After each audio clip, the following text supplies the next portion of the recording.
এই কোরআনকে নিয়ে সারা পৃথিবী গবেষণা করলো। America, London, France, Britain, Japan, Jordan, জার্মানির ঠান্ডা করে বসে বসে কোরআন কিনে গবেষণা করলো। কারা করলো?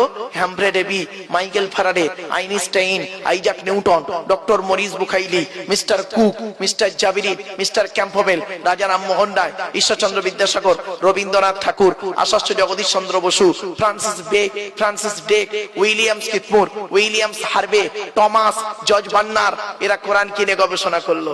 আর আমরা কিছু মৌলবি, সকলে নয়, ভুল হবে বলা, আমরা কিছু মৌলবি কি করলাম?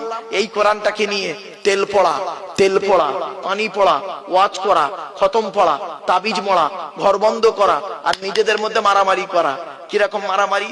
গোল টুপি, লম্বা টুপি, চেরা জামা, ফাড়া জামা, তবলিগ, ফুরফুরা, বেরেলি, ওয়াহাবি, জামাত ইসলামী, আহলে হাদিস, বুকে হাত বাঁধা, নাভির নিচে হাত বাঁধা, জোরে আমিন বলা, আস্তে আমিন বলা, 20 রাকাত তারাবি, 8 রাকাত তারাবি, 1 রাকাত বেতের, 3 রাকাত বেতের, কিয়াম করা না করা, মোনাজাত করা না করা, জানাজার পরে দোয়া করা না করা। এ ওর বলে কাফের, ওর বলে কাফের। ঠিক না? ঠিক।